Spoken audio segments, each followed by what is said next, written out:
opportune time.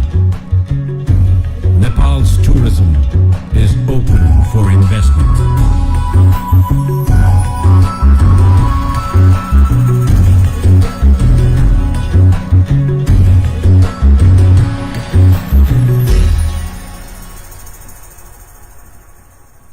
So if that video didn't encourage you enough, I'm sure after the session you would definitely be more encouraged. As a former Goodwill Ambassador of Nepal Tourism Year in the year 2011, I had a first-hand experience working with Nepal Tourism Board and the various stakeholders involved in this industry. And I think with Visit Nepal 2020 right around the corner, this session is even more important, and this session will highlight the policy changes that the government of Nepal has made and the ones that are on its way for attracting more investment when it comes to tourism. I would like now to request our chair of this session, Honorable Mr.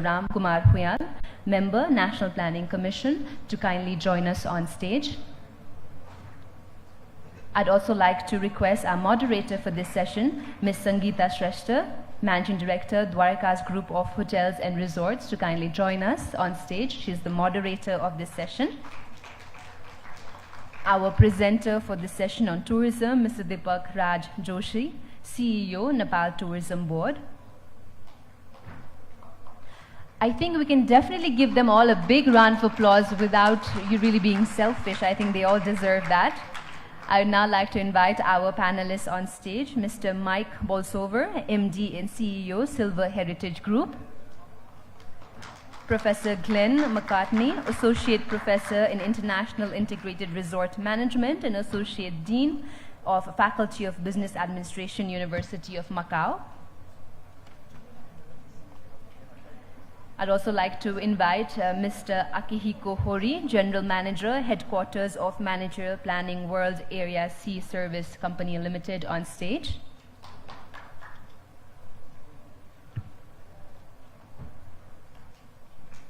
With the stage set for tourism and discussions on developing destinations for recreation and pilgrimage, I would now like to hand over this session to the moderator. Thank you so much. Namaste, and it's my very special pleasure to once again welcome you to this panel on tourism, where we will be discussing developing destination for recreation and pilgrimage, investment opportunities in Nepal.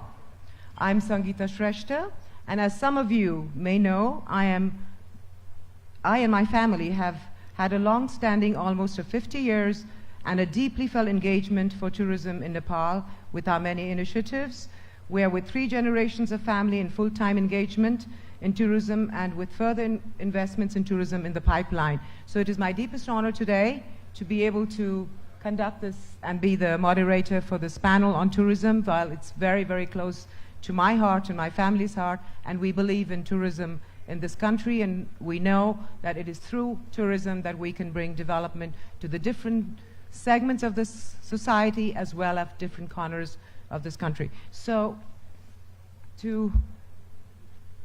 I would like to now ask our presenter, Mr. Deepak Joshi, the CEO of NTB, Nepal Tourism Board, to please make his presentation. Thank you.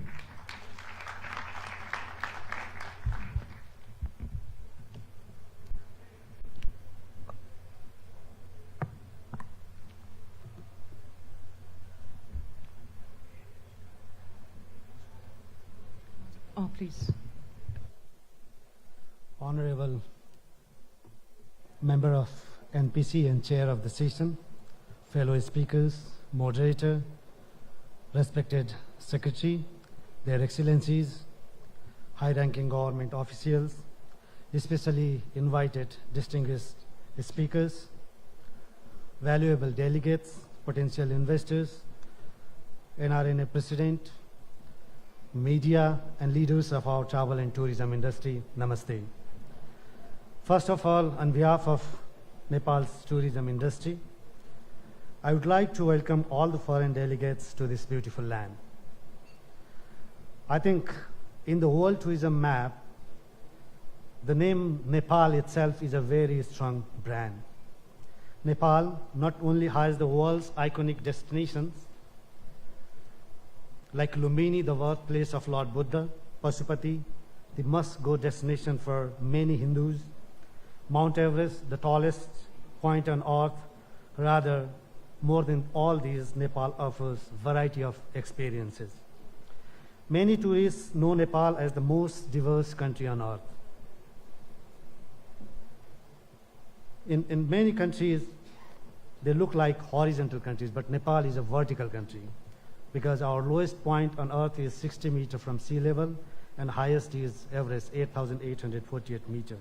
And that is just in between a distance of around 120 kilometers. We can imagine how diverse Nepal is.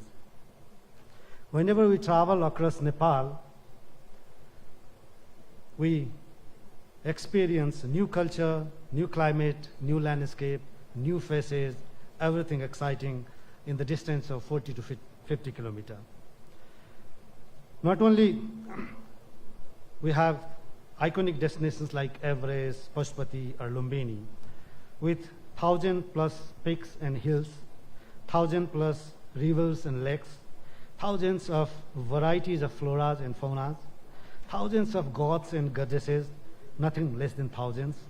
Nepal is really an unique experiential lifetime value destination. Only thing now we are waiting for is thousands of FDI projects for the larger benefit for all of us. With tremendous potential, Nepal is a very, very attractive destination for investment too. Many tourists know Nepal as the gateway to Himalaya, and not only the gateway to Himalaya, it is also the gateway for Buddhist circuit. Many tourists know Nepal as the tourism capital of South Asia with many regions.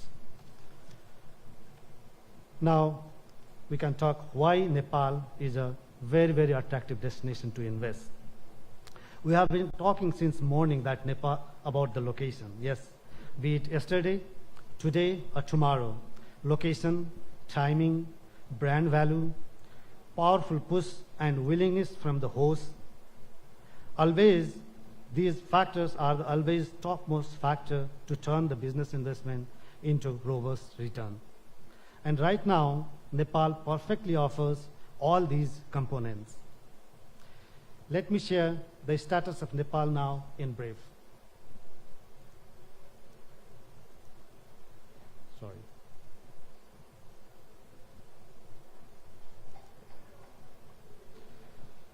In 2018, we received 1.2 million of visitors by year and 1.5 Indian visitors by land.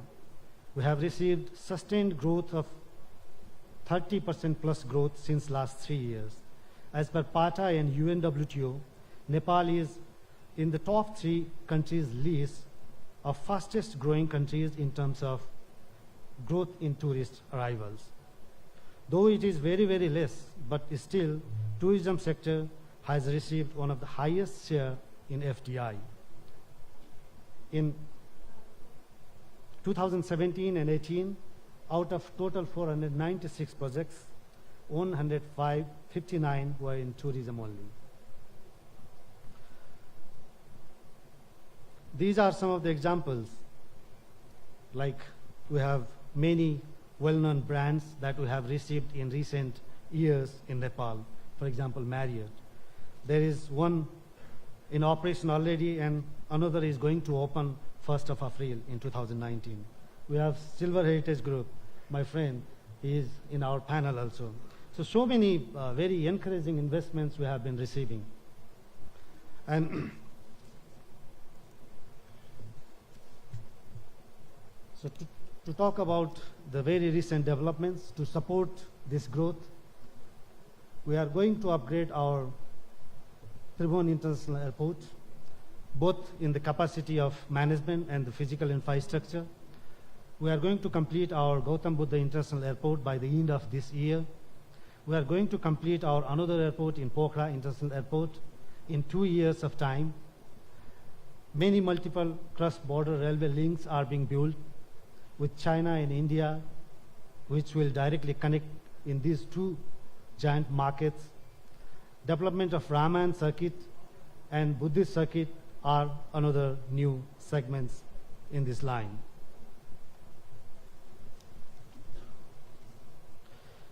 Nepal has a very, sorry.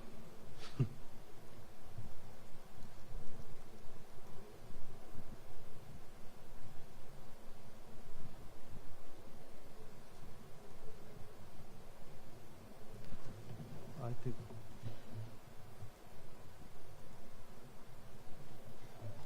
Nepal has a very mature tourism industry.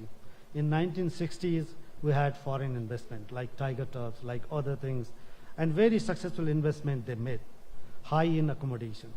Back then, 1972, we had master plan. We have sector-wise acts, policies, rules, and regulations to facilitate, develop, and promote tourism industry. For example, we can see in this slide.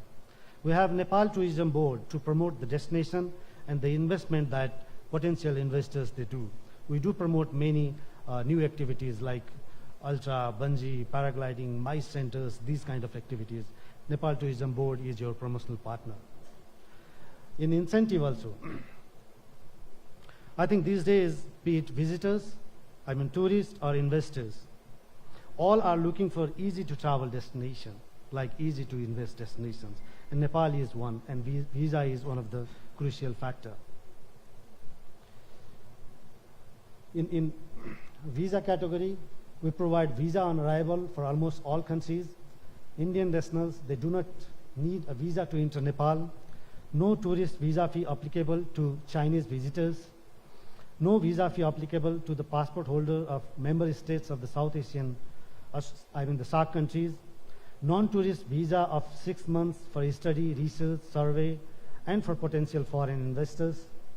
Business visa to foreign investors or their representatives and their family members until the prescribed minimum foreign investment is retained in Nepal. Similarly, we have incentives on tax also. If a company employs 500 plus employments and invests $9 million plus US dollar, gets 100% exemption for 5 years, and then 50% concession for next 3 years. Similarly, 15% tax rebate company listed in the stock exchange board. So these kind of tax incentives also Nepal offers. Similarly, in custom duty, only 1% custom duty applicable for import of standard promotional materials. Rebate of 50% custom duty on the import of any 2 units of luxury coach, microbus, type of transport facilities for rafting, trekking, travel, starred hotels, that kind of categories. Only 5% customs duty applicable on the prescribed goods imported once by the star hotels or resorts. Only 1% custom tax on aircraft, engines, and aircraft spare parts.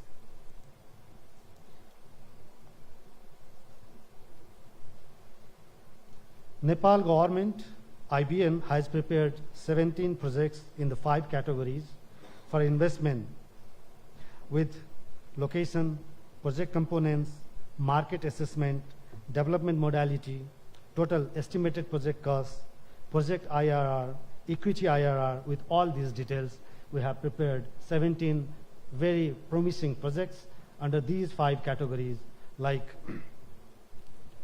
destination development based on the spiritual and heritage. Kaptar for high-end luxury tourism project, Janki Heritage Hotel with cultural village project, Tal Talaya tourism project, Dreamland Dhulikhel project, Damoli multipurpose project, film project, Sefaksundo luxury resort, Gautam Buddha International Maternity Hospital, Dhulikhel Medicity project, Gandaki Technical University, Ski Resort in Manang, Dolakha Mountain Academy, and few airports.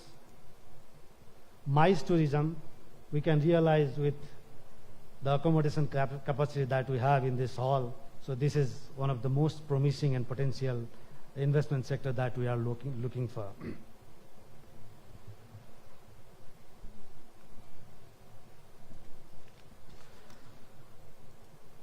Sorry. I would like to conclude my presentation saying that this is an amazing destination with tremendous potential waiting to be unleashed. It is not my claim. Despite so many limitations in the past, this destination has been awarded, recognized for many reasons. For 2019 only, Lonely Planet has placed us, the Nepal destination, as top 5 countries to visit. In 2019, TripAdvisor, the largest travel portal on earth, has placed Kathmandu the best 19th city to visit in 2019. ITV and the Green Holidays, they have awarded Bardia National Park as the #1 sustainable destination in Asia Pacific region in 2019 only. The Wanderlust magazine has placed Chiton as the fastest growing wildlife haven on earth. So, yes, this investment summit is organized to request for the very potential investment opportunities, but believe me, connecting Nepal and investing in Nepal is certainly a very good business opportunity for you too. Thank you very much.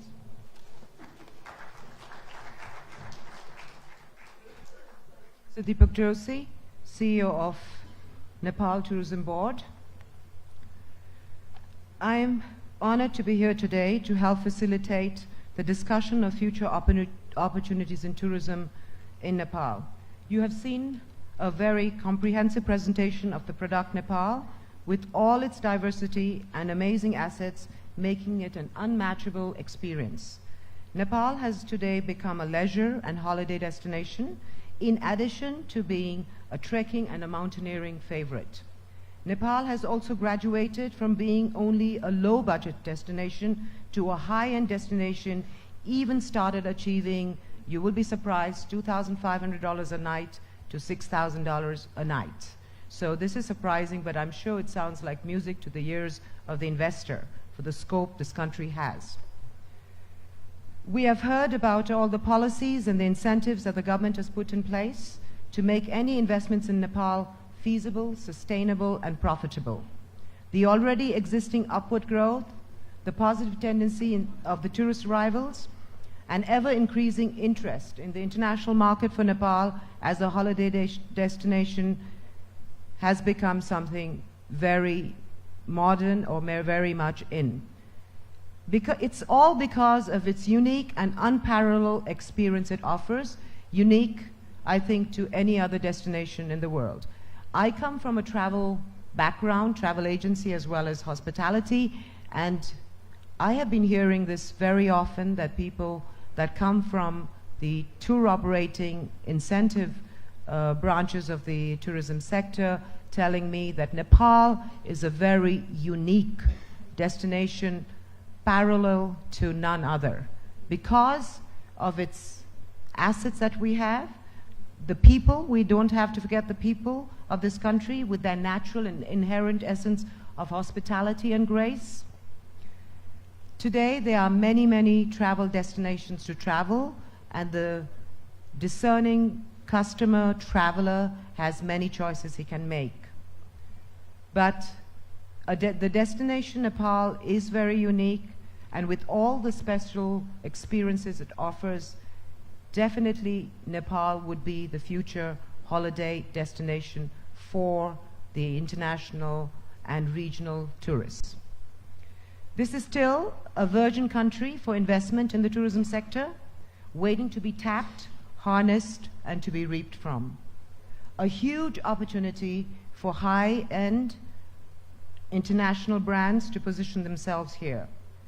The government's sincere commitment and programs to upgrade the present infrastructure in the country is already added plus, and I'm sure all of you have been present in the morning session, and I think me coming from the tourism sector, I was very optimistic, felt very, very positive, listening to our Prime Minister, our Finance Minister, with what energy, with what determination they put forward the tourism sector to, and we now hope and we believe they will follow it in action as well. So it is very encouraging For me, I am an old-timer in the tourism industry, so hearing this encourages me, so it should encourage all of you to look at Nepal as an investment place. The governments, we have heard of the different potential of tourism projects that have been suggested for MICE tourism, recreation tourism, education, sport and health, spiritual, religious destination for the development of these projects. We are, of course, all of us aware that Lumbini, the birthplace of Buddha, is in Nepal. We have another destination that is absolutely been explored. We have Janakpur for the Hindu religious pilgrimages. So like that, there are so many projects that have not been touched or harnessed. Even though the whole country, from the highest Himalayas to the flat plains, is diverse tourism experience and products it offers, development and product packaging has been done only in very few areas. The vast potential of natural and cultural assets of this country as an unbeatable, unmatchable experience for tourism still offers tremendous opportunities to early birds, investors, to grab this opportunity for themselves. So I am sure, after hearing our presenter, looking at the video, that we already have you more than halfway deciding to come and invest in Nepal. I would like to now take it further by taking the program further to my panelists here. So we're very fortunate to be able to have a distinguished group of panelists with us today to share their experiences and guide our conversations about the prospects and the challenges in developing tourist destination and products in Nepal. In keeping with the overall objective of the Nepal Investment Summit to share with you its desire to promote and support investment opportunities as part of its continued commitment to rekindle economic development in Nepal, I would like to outline for you how this panel will be organized to encourage our specific focus on developing tourist destinations. First, we will have a semi-formal question and answer discussion by our distinguished panelists, followed by the opportunity for questions from the floor, and it will be our sincerest intention to be finished by the appointed time, which I think has already overrun because of the previous session, so I think 5:30. So I'm going to be the official and also unhappy timekeeper, so I might already beg forgiveness in advance if I'm obliged to ask you to yield to a following speaker. I do so only so that everyone's voice can be fully heard, but equally also fully in hope that the conversation we start here will not end here but carry on over among all of you in many fruitful conversations later. So I am now pleased to be able to seek comments based upon their extensive experiences from our notable panelists. I am sure we would benefit from a lengthy instruction from each of them, but I'm respectfully requesting that each of you limit your replies to 2 to 3 minutes so we can engage in a more open dialogue afterwards. So I would like to pose the first question to Mr. Mike Bolsover, Managing Director and Chief Executive Officer at the Silver Heritage Group, Tiger Palace Resort, a 5-star luxury resort near the Nepal-India border and home to Nepal's largest casino. My first question to you, Mr. Bolsover, is what attracted you to invest in Nepal and what has been your experience so far? Also, can you shed some lights on your future plans? Thank you, Sangita. And thank you everyone for coming today, and a big thanks to the Nepal Investment Board or the Investment Board in Nepal for putting on a fantastic event. I was here in 2017, and I think maybe we were about 80% full in this auditorium.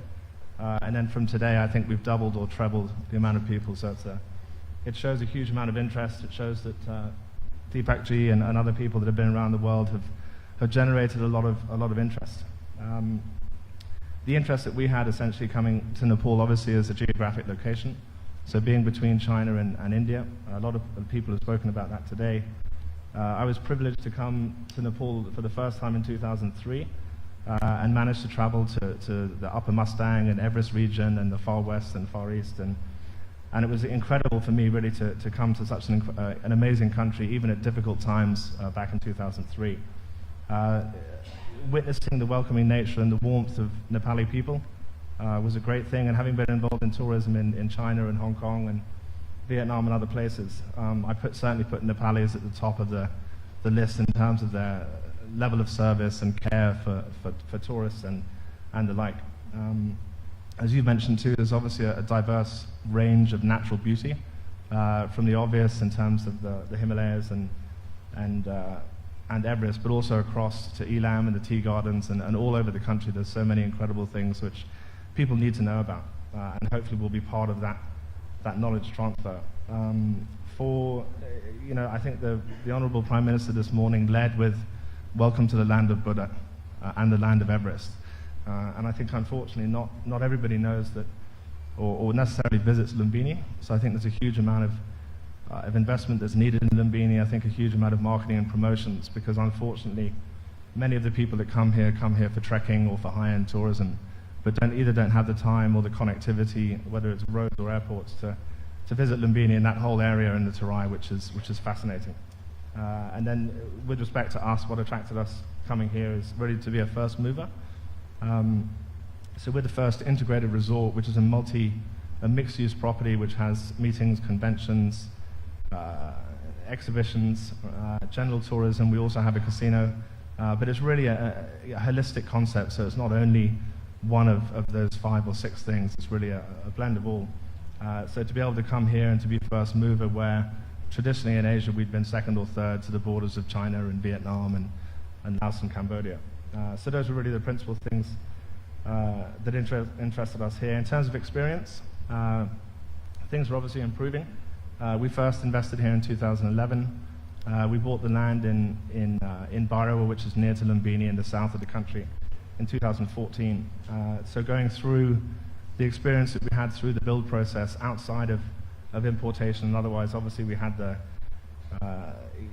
earthquake in 2015, the fuel crisis, the blockade, and then obviously the constitution, which was great for the country, which came in 2015. So that was a hard year.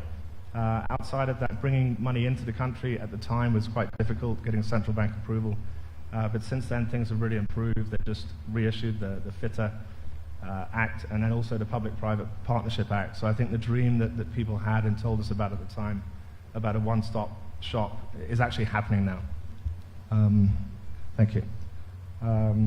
And outside of that, really, we've had these issues, but the crucial thing is we've been able to overcome them. So the work that we've done, we now have over 1,000 Nepali employees, from legal and accounting through to service and management and otherwise. So I think that the dedication of these staff has enabled us also as investors to come through those hard times, and I think it's representative really of the Nepali psyche really to continue to try again, even when you're knocked over and otherwise. So I think we have our staff and support of the government to thank with respect to getting through those times, and we're now excellently placed for the arrival of the second international airport, which is 10 minutes from our resort. So we're really well placed now. The first 5 years of hard work's been put in. There's a lot more to go, but finally now the infrastructure is catching up, and it's a very, very exciting time for us. Did you ask also about future plans?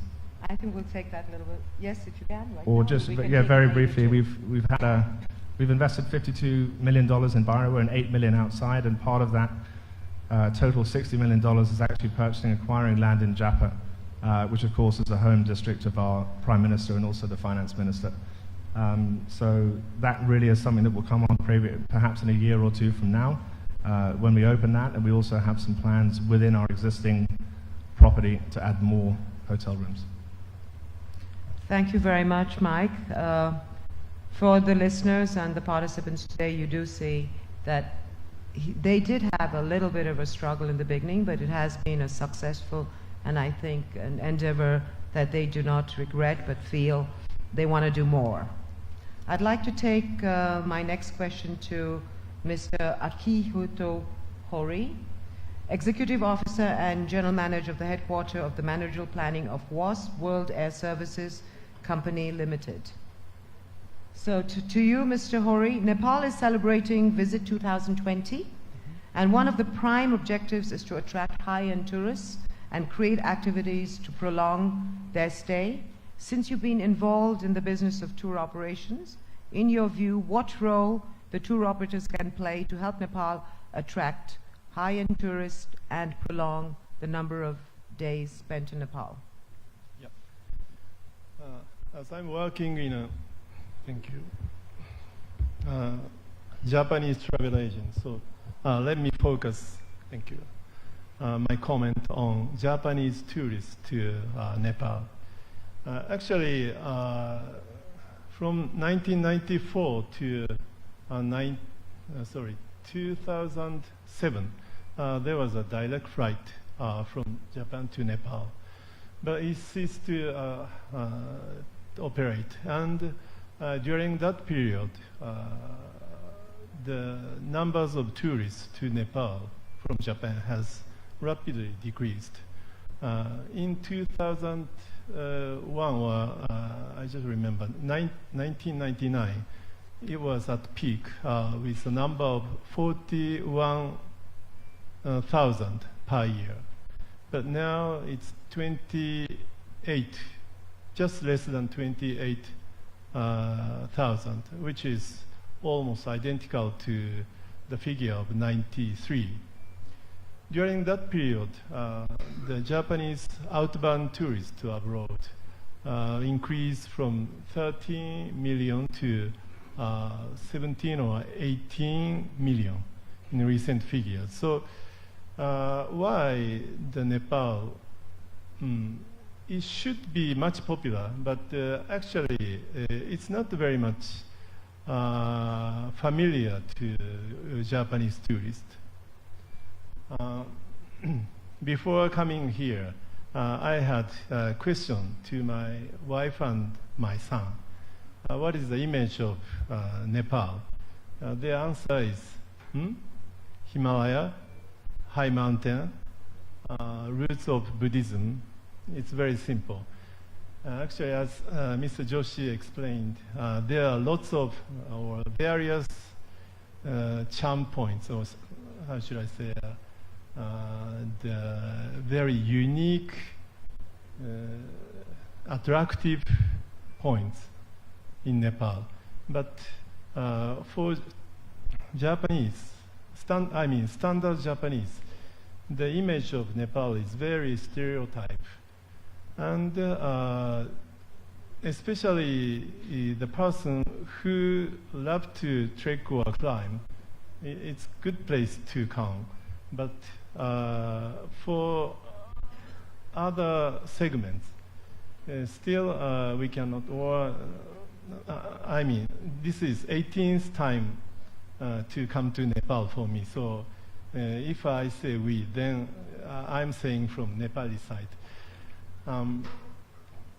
We can't still attract them.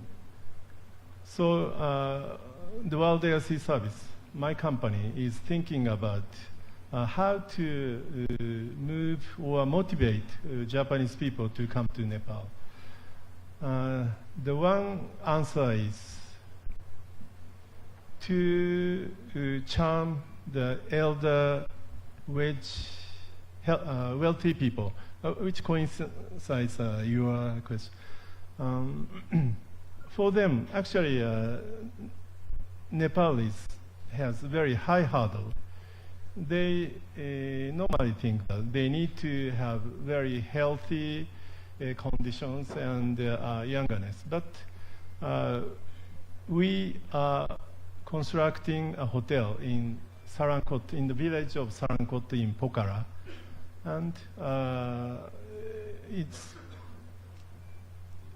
very amazing place. Fronting the Himalaya, you can see the Annapurna, Manaslu, etc. Normally, if they come to such location, there are very few things for them to enjoy. But we will prepare the relatively very luxury room and sort of heliport where we prepare the heli to take them to, for example, the Annapurna base camp. So, frankly speaking, we provide them the occasion to enjoy such tremendous experience by not by food, by modern technology. So doing such how should I say endeavor, I believe we can promote those people to be fascinated to come to those areas. Still, it's partially opened, and we are expecting to fully operate the hotel in next autumn. But I believe, as you mentioned, the high-end quality tourists, just saying from Japan, will be continually increasing. Thank you. Thank you, Mr. Hori. And I think I would like to just add to what Mr. Hori said. Is there again, for you investors, another opportunity to see that there is that discerning upmarket customer out there in the world. Nepal has to build up and create the facilities, conveniences for that upmarket clientele that could come to this country. And Sarankote is one of the most beautiful areas, but there are many, many, many areas like Sarankote in Nepal that have not been touched. So all of you should think, you know what, there are plenty of areas that we can go and develop. The whole of this country has got features, assets that is very unique and is waiting there for you to discover. My next question to Professor James McCartney, Associate Professor of International Integrated Resort Management at the University of Macau's Faculty of Business Administration. Professor McCartney, my question to you. How do you see the future of Nepal in terms of being the next recreational destination, given its advantageous geographical location and its unmatchable natural and cultural heritage? Thank you, and that's a very meaningful question. I'd actually like to say what an honor it is to return back to Nepal. I've been away a few years and see the beauty of the place and the beauty of the people, and so welcoming. I also like to thank the Investment Summit for their kind invitation as well to be here.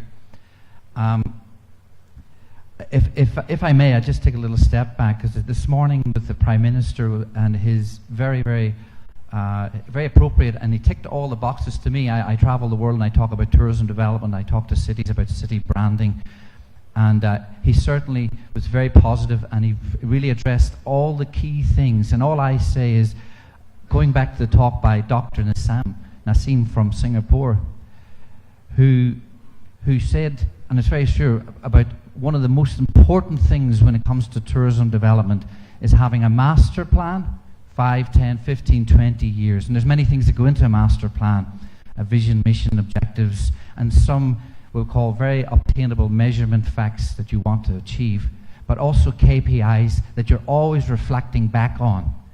A plan is only good as a plan unless you execute it. And Singapore has been excellent in executing their tourism plan.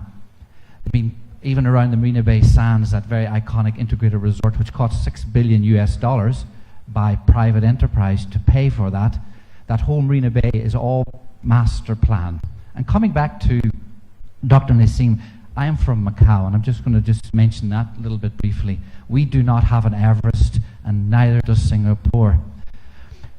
In fact, we have a little mountain outside my house, which is so small. In fact, my building is bigger than my mountain, because we are only 600,000 people and 28 kilometers squared. We had 30 million visitors last year. 30 million. 16 million from China. In 2020, Macau will be the richest destination in the world by IMF standards because of tourism. We're 85% of GDP reliant on tourism. We know how a force for good, for a force for employment, for a force for the economy, and a force for government coffers who wants that taxation. In 1990, in the mid-1990s, we were not rich. Singapore and Macau, a few other are stories of success. Stories of success. Because of a few things. Singapore master planned, and public policy. Public policy that makes sense. Public policy not just because of lots of rules and regulations, which are very important in hospitality and tourism, and I've seen them all being spelt out here today. But for all those recreation, I have them all sitting here, and I was asked, what do you think? And my answer is, yes, they all can work, but one thing is public policy, that every policy that you make, you have to protect the locals, you have to protect the environment, you have to protect the local SMEs, give them a chance. You have to protect local labor, give them a chance. You have to give all these things in public policy. But it has to be public policy that the private sector can buy in on and see it as a profitable ROI, where it be 5, 10, 15, 20 years. People like Mike, who've done a wonderful job with this integrated resort. So public policy is good, but it also has to be one that attracts the private investor. And I'm coming back also, when we talk about recreation, I see ski slopes, I see medical tourism, I see wellness tourism, I see many recreational things, movie cities. These are not actually new concepts, but Nepal could make them their concepts because Nepal is unique, its heritage, its environment, and so forth. So you should not be, because I think Nepal is particularly unique in its rich heritage, its rich culture, and its rich history, that we have to be very careful about when you adopt tourism, that you do not change, you do not fabricate. Macau has to fabricate because we are not born with the natural assets of Nepal. We don't have waterfalls, we don't have mountains, and we don't have that rich culture that you have, dating back centuries and centuries. So we have to build concrete and steel. It works for us, it definitely works for Las Vegas, and for example, it works for Marina Bay Sands. So fabrication is one thing, but authenticity is a very, very strong tourism sell. So when you come back to these recreational projects, I think you have to, those are my three things. I have to master plan it, public policy, and I also think that you have to be very careful that you make them uniquely Nepal in terms of your environment and your culture and so forth. And I can talk about those things in greater detail if people wish.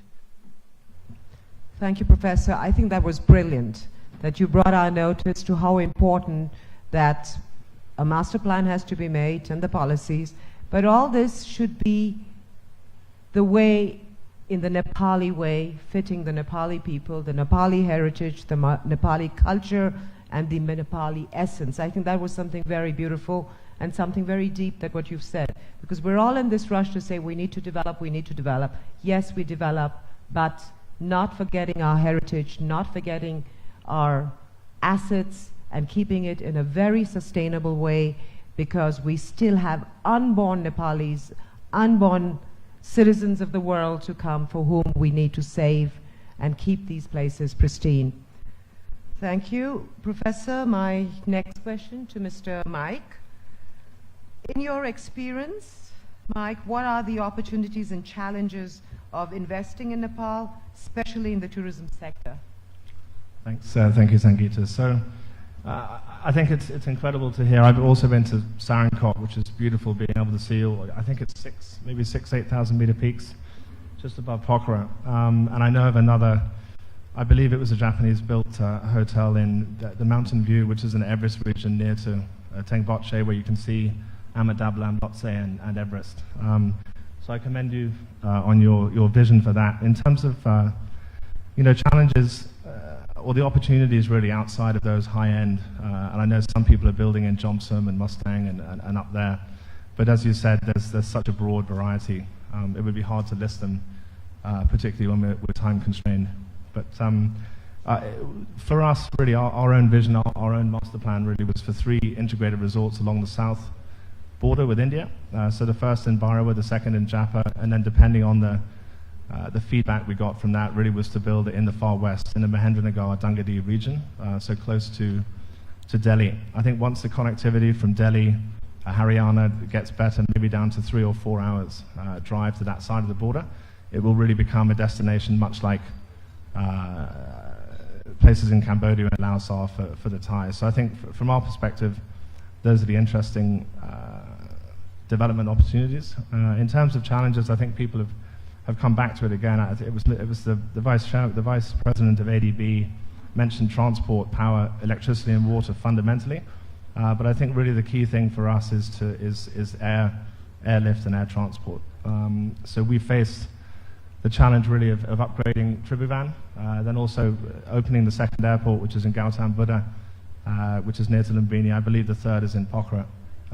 So once we get the people here, we also have the ability, as my esteemed colleague mentioned earlier on, of then flying people potentially and using modern technology once we have them in Nepal to then disperse them throughout the whole 1,000-kilometer wide country to all of these wonderful other places. So I think really the focus needs to be on executing the infrastructure, the roads to a certain extent, but particularly for us, the airports. And I'm very, very hopeful that we can open the second international airport and really open the gateway to Lumbini. Hopefully this year. We've certainly been working very closely with Civil Aviation of Nepal, Ministry of Tourism, Nepal Tourism Board to try and develop and at least make people aware in Vietnam and Thailand and also in China about the beauty of Lumbini and the fact that people need to come and see that. So so hopefully together we can all overcome those infrastructure issues and really ramp up the success of tourism in Nepal. Thank you, Mike. And as we heard from our Prime Minister in the session this morning, there is a big commitment towards infrastructure development, and I'm sure that will come in place, and I think we've come a long way. Just before I let you go, Mike, maybe you could also share with potential and future investors what about your return on investment? How quickly is that? I mean, from my experience in Nepal tourism sector, your return is very, very quick. It doesn't take so long as other projects. So maybe you could just put a small light into that. Just Sure. take a few minutes on that, please. I think, so we, as I said, certainly in the build process took a little bit longer, getting the investment approvals and otherwise, but all of that is improving. Since we've opened, we've had over 150,000 visitors in the first 13 months, so we're averaging about 10 to 12,000 visitors a month for a 100-room hotel. Everybody is using it really as a gateway to Chitwan in the east and also Lumbini in the west.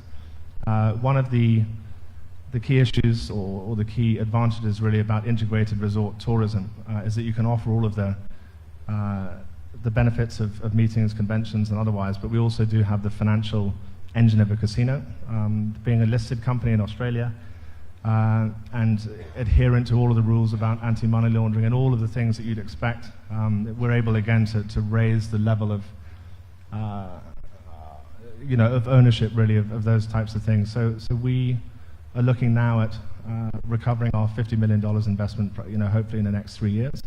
And that will enable us again to then go on and do the same and use the learnings from that, use the database that we've created, improve the opportunity, and hopefully again do the same for less, but for a higher return in Japa. Thank you, Mike. I think that is quite a good picture. So I'd like to take my next question to Mr. Hori again. How has your experience in investing in Nepal been? How do you see the prospect of Nepal developing itself to create new destination and tourism infrastructure? Mr. Hori. Thank you for your very difficult question, Sangita. First, if I talk about the investment, I mean hotel investment, which I mentioned, then it takes 2 nights, 3 nights, long time. So I explain very simply. In our case, we started our investment in 2012. We were a bit optimistic because the hotel is very popular industry in here, and there are lots of resources. And sort of on a private basis, we asked a guy to lead the project. At the early stage, it worked very well, but with the turning point of earthquake, it has slowed down, and it's in time-wise, cost-wise, overrun, to be honest. So we reflect that we should have the solid, more organized, more official team at the very beginning, which covers not only the construction itself, but the relationship with village people, relationship with government authorities. If we did so, then the picture would be much different. One reason is that the number of the investment from Japan is very few. Actually, I used to be work in a bank, SMBC, and we had taken care of lots of investment projects, Thailand, Malaysia, some Asian countries. But for those countries, there are lots of experiences in Japan. And for example, we have named JETRO, Japan Export Trade Investment Organization, and they are very good partner for us. They advise us, they suggest us. But in this case, they have very few knowledge about Nepal. So we had to manage almost by ourselves. So if we team up with Nepali, how should I say, experienced people, and we had clearer strategy from the very beginning, then the hotel might have started already. So from this point, lots of secret information we have. So let me stop at this point. But you know, Mr. Hori, what you just said, I think would be applicable to any other country. If you don't have a great team on board, on grounds, Yes. and if there isn't a clear picture of how you want to move forward, I think this would be a problem faced anyway. It's not specific to Nepal, Yeah, I think. in short, But I think it's great for the future investors to hear that you do need a solid partner or a team on board, like in any other country. Nepal is not different. We do have an amazing people, but we still have to have a team that's concretely knowing what they're doing and where they're going and what needs to be done, a relationship with the local villagers and the local people. So definitely, I think that would apply in any other country. It's not too late. Yes, it's still not too late. But we still have one more question from you, which is, how do you see the prospect of Nepal developing itself to create new destinations and tourism infrastructure? It's also quite difficult because, as they mentioned, we may have the Singapore type, or simply speaking, the Disneyland type of facility to attract people. Yes, this is one solution. But the Nepal has the country of long history, lots of heritage. It's not the same as some other countries in Asia. So what I want to say is the important point is to preserve the uniqueness, tradition, identity of Nepal.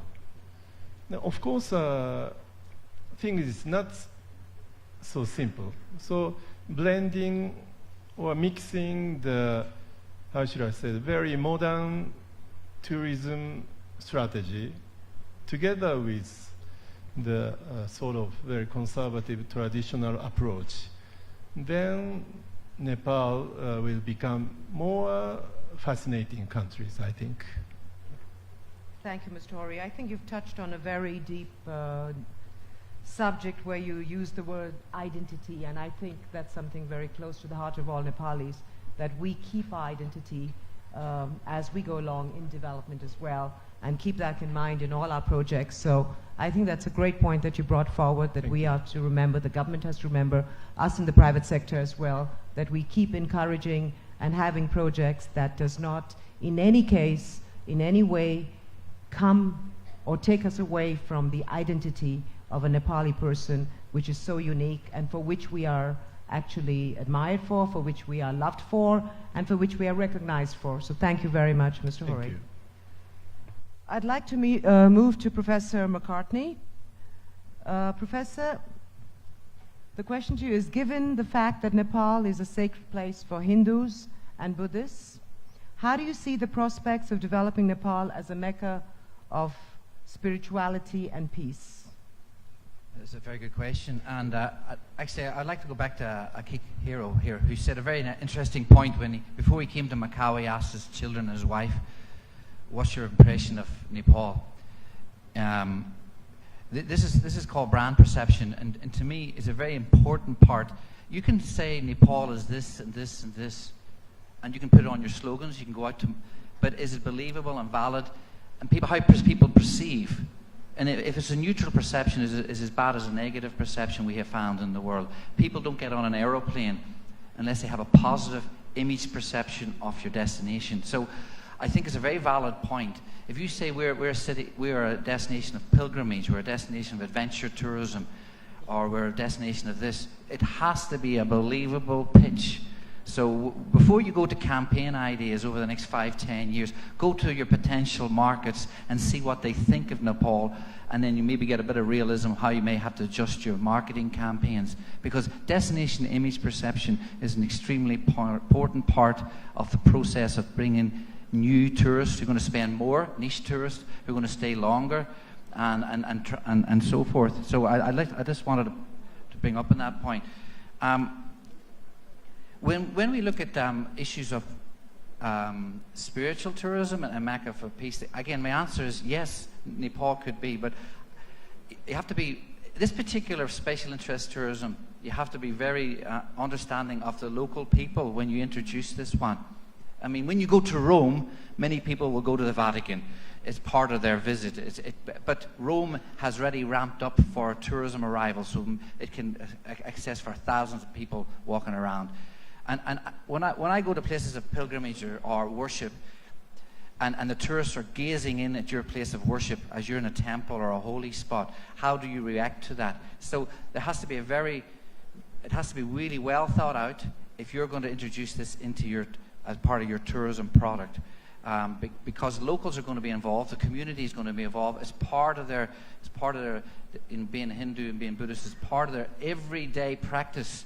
And then you're going to have a gazing tourist. So you have to be careful about how you implement this one in a sensitive and meaningful way.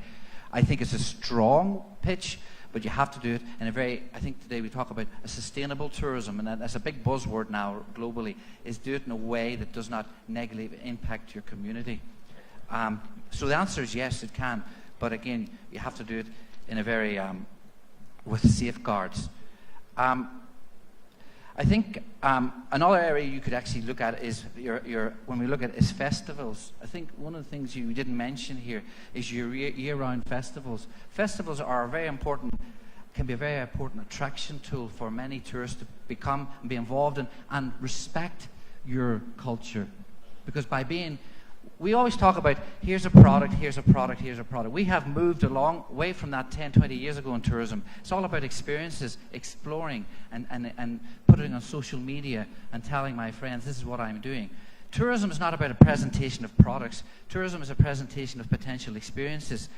That's what tourism is today. So my experiences at your festivals or your religious gatherings, they want to share that. It's not about a product.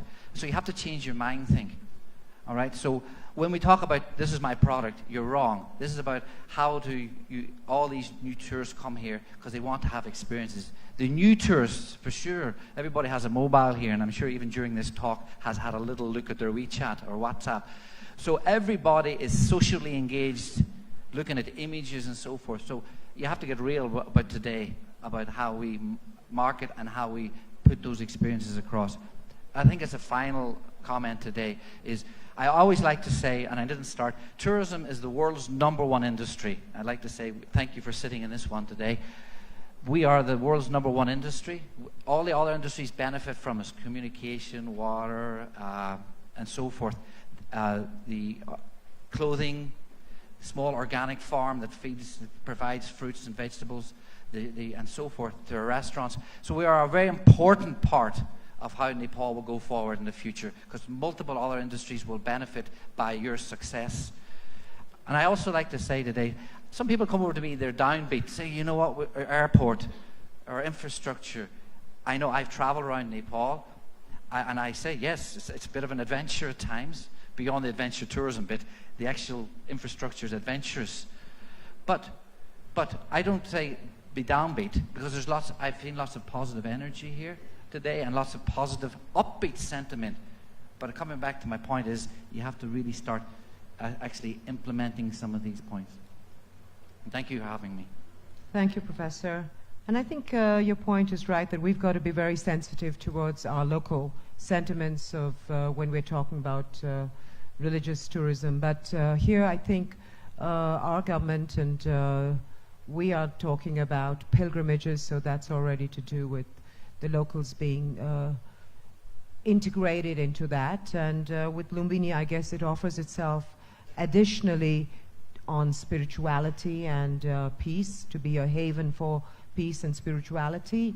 And I just want to add here, I don't know how many of you know that Lumbini has been the birthplace of, well, there have been 4 Buddhas born, of which we are very familiar that Gautam Buddha was born, but apart from him, we have proof that 2 other Buddhas were born there. So, and as to my knowledge and what I've learned from a small age, we human beings do not choose and decide where we get born, but the Buddhas choose which part of planet, which area they would be born, whose womb they would be born from. So it must have some sort of a meaning why 3 Buddhas choose to be born in an area which we call Lumbini, or the Greater Lumbini. So that has a meaning, and I think Nepal has this in its geographical area, and I do believe it does not belong to Nepal privately. It belongs to the world, to humanity, and I guess here's a scope in Lumbini for international investors, domestic investors, to take this opportunity to invest there, but in a sustainable, responsible, and respectful way. So I think, thank you. I think with that we've come to some sort of all the questions, but then we still have. So I'd like to say thank you first to my panelists, but then I want to take this forward to the audience. We will take some questions from the audience. So if there are any questions to any one of my panelists, or to me, or to the CEO of NTB, or even to the chair, please. Yes, please. Can we have the mic? And I think on behalf of the moderator also, I'd like to request to kindly keep the questions to the questions and not on remarks, because we're running short on time. And if you may direct your question to one particular person, that would be really great. Honorable speakers, ladies and gentlemen, my name is Abbas. I am Honorary Consul of Nepal in Sudan. I consider myself as a Nepali while presenting what I'm going to say. I am a director of a Salam Bank. A Salam Bank is registered in Sudan. There are other 2 Salam banks, one in Algeria and the 3rd in Bahrain. The majority shareholders of these banks are from Gulf area. Being a director of the Sudanese bank, among 8, those shareholders who are initially directors in the board of directors from the Gulf, and they have money, and they are ready to invest, and this will be directly to Mr. Joshi with tourism, or through tourism, to construct a very high standard hotel or series of hotels through their companies, through their know-how, through their ability. If you have ready, complete plans for an hotel or series of hotel, I'm ready to take them with me, and they will start constructing immediately so as to catch Mr. Hori. Thank you very much. Thank you, Mr. Abbas. I think that's very encouraging, very, very optimistic, very positive. But I am sure Mr. Deepak, he has shown us and listed a whole lot of the different projects we have, and I know that there are a couple of hotels there, so after the session, I'm sure we can hand over these projects, and I think they have even more detailed plans within that. Thank you so much, Mr. Abbas. We'll be able to take in 2 more questions because we'll have to wrap up after that. So if anyone else has another question.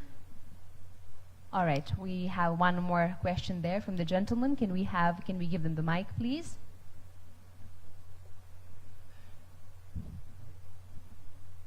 Once again, just your name and who you're directing your question to.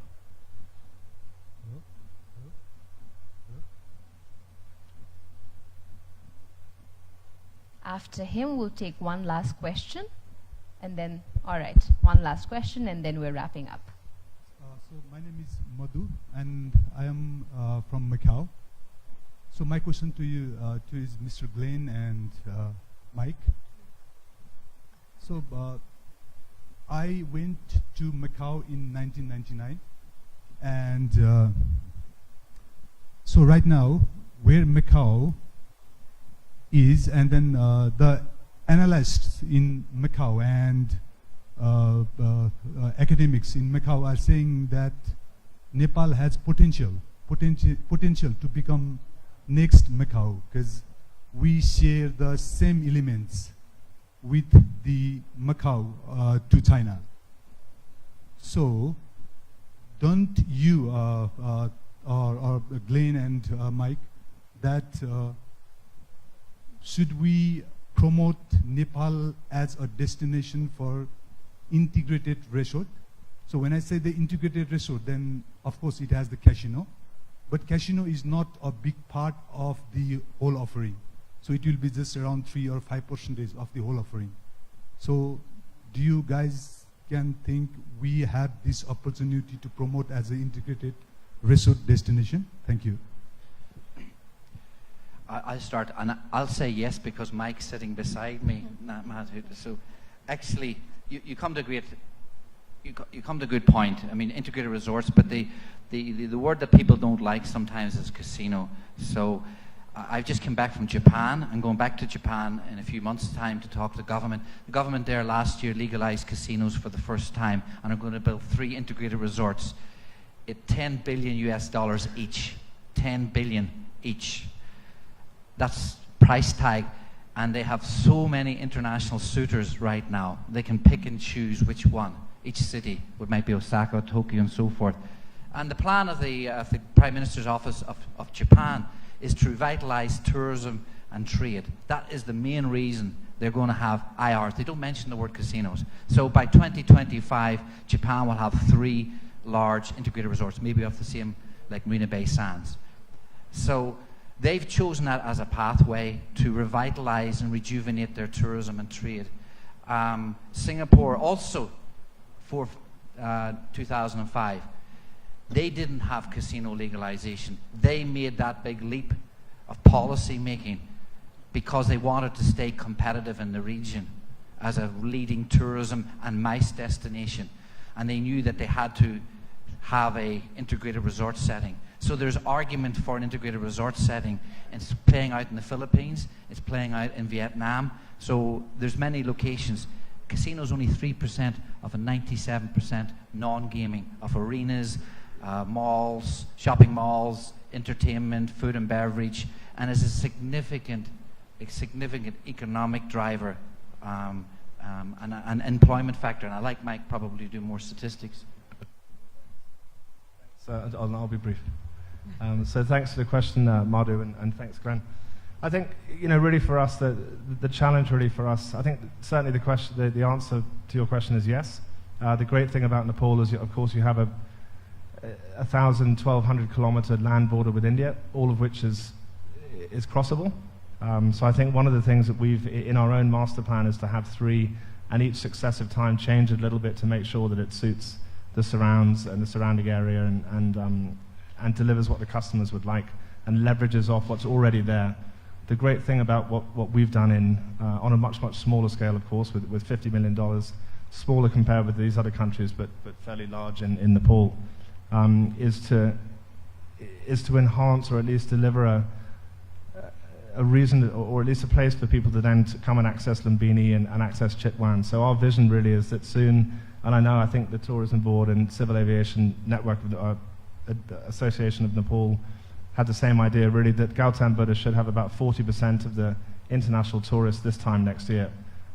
So what we've done really is build a resort large enough to have so many different things going on, whether it's casinos or meetings, conventions, weddings is obviously a huge thing here in Nepal and also in India. So learning from our 5 or 6 years worth of experience and adding all of these elements to a large-scale integrated mixed-use property, we hope again is going to galvanize and facilitate a huge amount of tourism to the Terai area. So Chitwan, and then also Rangram, Palpa, Kapilvastu, Devadeha, all of the wonderful places that necessarily people might not have heard of, and even if they had, coming through Kathmandu and doing an additional flight adds expense and adds time. So I think the ability for people to come immediately there, we're hoping again as we add more hotel rooms and as other Nepalis and non-Nepalis add hotel rooms to that area, that will become essentially a second entry to Nepal and really bring Lumbini to the fore and help Nepal to generate its expected 2 million tourists in 2020. So, and we hope other people will come too. I think the proof that we've been able to overcome the issues and now to start making a return should entice other investors from abroad, again using that Singapore or the Japanese model as opposed to what used to be here in Nepal, which is a separation between the hotel and the operators of these types of venues. Thank you so much. I think we have one more question. Yes, I think that will be the last question for this session. Can someone please hand over the cordless mic to the gentleman? Again, your name, where you're from, and your question, and who you direct the question to, sir. Hello, can you hear? My name is Behzad Musai. I'm representing the Hong Kong General Chamber of Commerce. I'm coming from Hong Kong, neighbor of Macau. We have probably had visitors from mainland China, about 50 million last year. So including the foreign visitors, probably 80 million, and we're only 7 million people in the city. You can see how much capacity and how much job has been done to create infrastructure for accommodating 80 million in the city. My question go directly probably to all panelists, because now the Asian travelers are normally looking at one journey, multiple destination. They don't want to stay over, let's say 1 or 2 nights in one single hotel. They want to go multiple location. Like for example, we have these Great Bay Area happening in Hong Kong, Macau, and 9 mainland cities in the Guangdong. It's actually, if the tourists come, probably they want to stay all these 9 cities, every city is 1 night, at least for experience. Do you think Nepal can actually develop or take advantage of this concept? Let's say one journey. I'm come from Hong Kong, right? So I want to go to at least 5 destinations in the course of 5 days. Do you think it's possible, or if this, what would be the challenges? Thank you. Thank you so much, and I think I'll just try to answer that.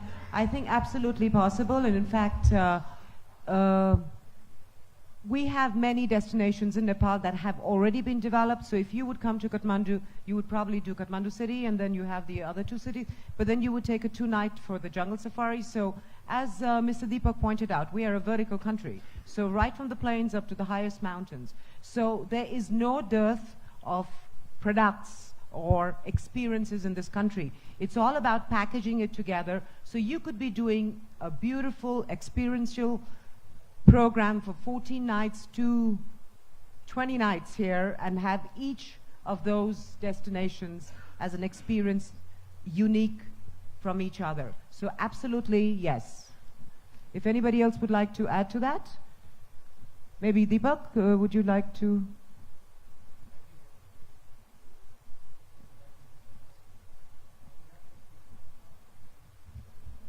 We are going to promote through this Visit Nepal campaign like that Nepal is for lifetime experiences. And that lifetime experiences encompasses many variety of activities. And as you mentioned, we are also promoting Nepal as a one vacation, many holiday breaks. So that kind of variety of activities we have, and we are going to promote it that way. Thank you. Thank you so much. I think that's been an amazing question and answer session. And I do hope that, however, that this will be a start of your engagement with tourism development in Nepal. As for one, for whom tourism has been the lifeblood of my family, for two, and now with 3 generations, I am grateful to have had this opportunity to hear and learn from all your extensive experiences. Nepal is blessed to have such extraordinary potential as this panel and these question and answers have so generously shown, for developing destinations for recreation and pilgrimages. I hope that each and every one of us will continue to try and make these potentialities into realities.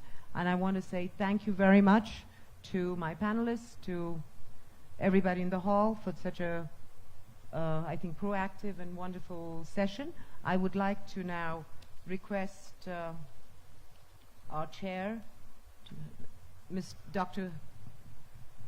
Dr. Ram Kumar Phuyal, Member, National Planning Commission, to please do the wrap-up. The Honorable Dr. Ram Kumar Phuyal.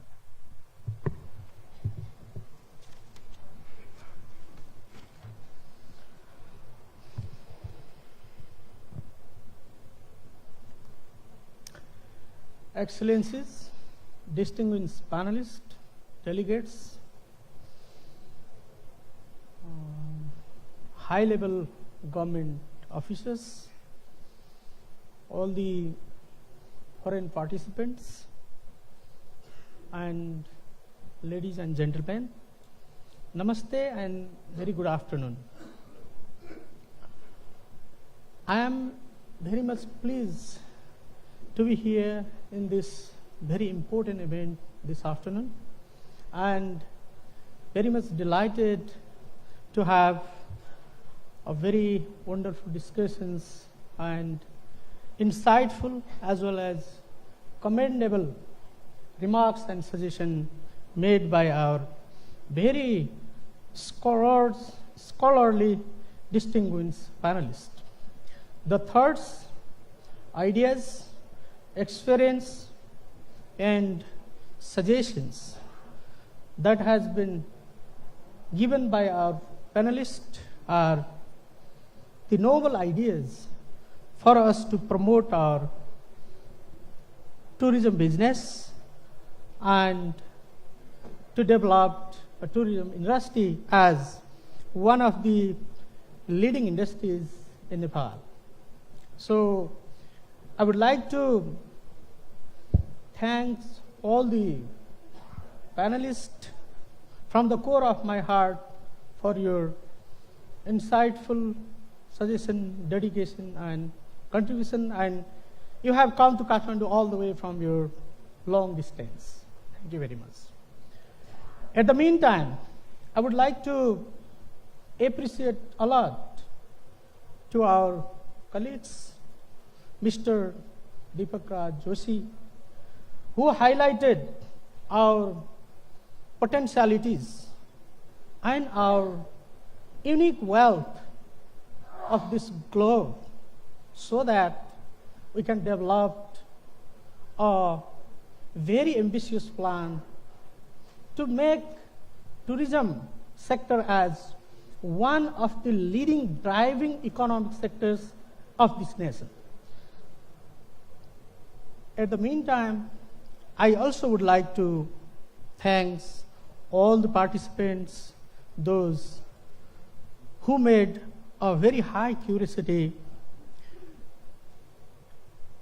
to know something better, something changeable, something transformative ideas if there is anything from our sides. So we made an attempt to, our panelists made an attempt to answer those questions. So I thank you all once again. In fact, it is true that Nepal has very rich spiritual and cultural heritages with natural beauty that makes it as one of the most naturally beautiful countries in the world. That attractions includes Nepal's rich history, old heritages, sites, museums, temples, fame as a birthplace of Buddha, wildlife, ancient traditions, culture, and ethnic diversity, as well as Nepalese themselves, who are most spiritually minded, value their guests, and culturally rooted. In fact, tourism in Nepal is a very growing business. Nepal welcomed nearly 1.2 million tourists in 2018, and the growth rate of tourist arrival has been consistently increased by 40% in 2016, 25% in 2017, and 25% in 2018. So it has a goal, the country has a goal to welcome 2 million tourists in 2020, and the government long-term plan has envisions to invite around 3.5 million tourists within next 5 years. So it is the fact that government has given the foremost priorities for the development of tourism sectors in its periodic and long-term vision as well.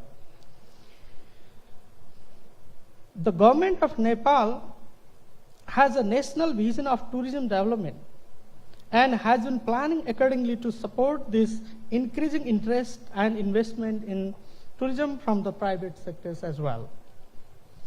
As spoken by our panelist, and panelist has raised some questions about public policy mechanism and master plans about tourism sectors.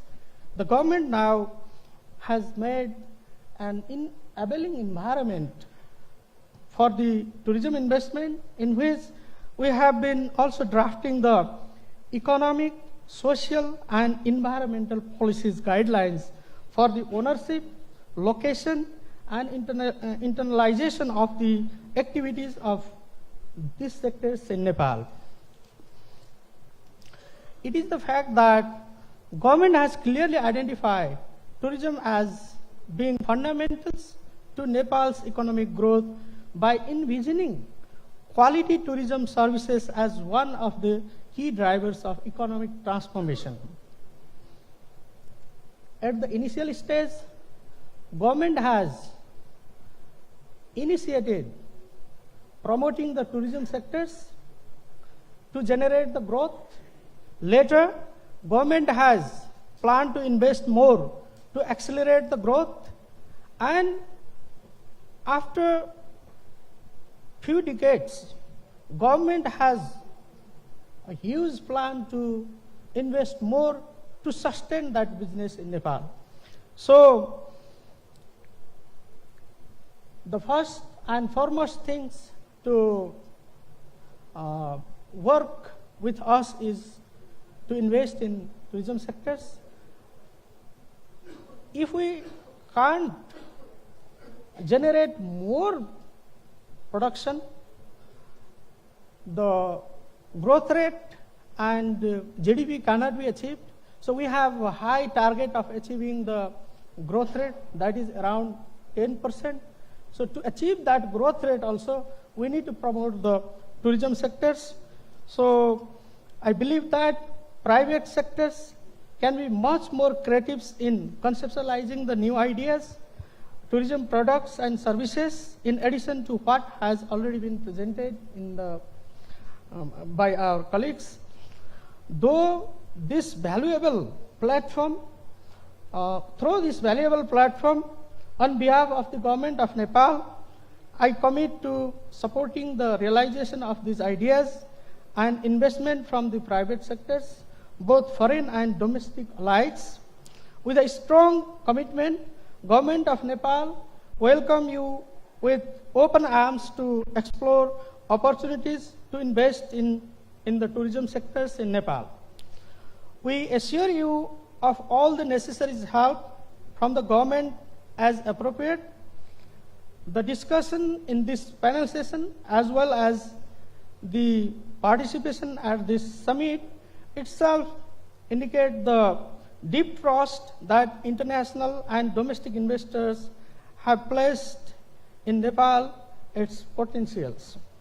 Finally, I would like to thank once again to the panelists, delegates, and all the participants for making this event a success.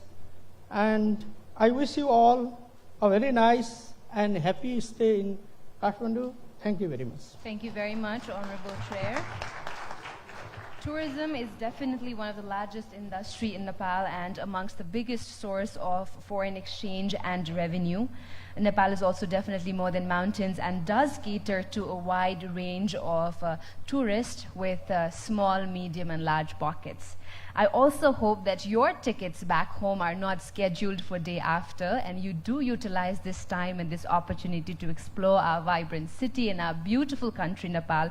This time you're here, I hope that Nepal will be a wonderful experience for you, and next time around when you're visiting Nepal, we'll be able to pleasantly surprise you with the transformations that we have made in this industry. So thanking our chair, our wonderful moderator, our presenter, and all our panelists, I would now like to request and invite on stage Mr. Kedar Bahadur Adhikari, Secretary, Commerce and Supplies from the Ministry of Industry, Commerce and Supplies, to kindly join us on stage and present a token of appreciation to the session chair.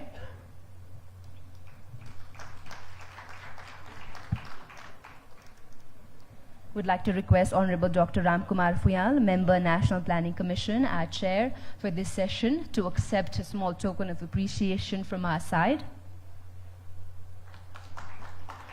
Our presenter for this session, Mr. Deepak Joshi, CEO, Nepal Tourism Board. Our wonderful moderator for this session, Ms. Sangita Shrestha, Managing Director, Dwarka's Group of Hotels and Resorts. And may I say, I was also very proud for a woman hosting and moderating this session as well and leading this session. Next, I'd also like to request our panelists, Mr. Mike Bolsover, MD and CEO of Silver Heritage Group, to kindly accept a small token of appreciation. And Professor Glenn James McCartney, Associate Professor in International Integrated Resort Management, University of Macau.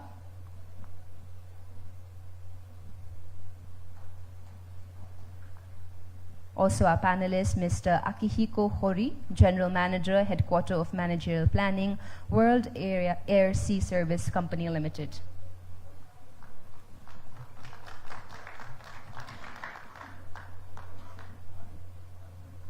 So with this session, we come towards the end of all the sessions for day one of Nepal Investment Summit. I hope that all the sessions today have added value to your life and informed you on the various changes that are happening in the various areas of investment. I'd also like to inform all of you that tonight's dinner is being hosted by Right Honorable Prime Minister of Nepal, Mr. K.P. Sharma Oli, and would like to request and invite all of you to join us for dinner. And I hope to see you all tomorrow at the Nepal Investment Summit Day 2. And I'd also like to inform all of you that at 7 p.m. here in this hall, we have a wonderful performance by Kutumba Band. And thank everyone for joining here. And after this session, we have a small side event that is happening on women in business and youth entrepreneurship development. So if any of you are interested in any of these two topics, I'd humbly like to request you to kindly do join us for side event. So thank you so much. It has been a pleasure hosting day 1 of Nepal Investment Summit. I hope to see you all energized tomorrow at the second day of Nepal Investment Summit. Thank you very much and have a good evening ahead.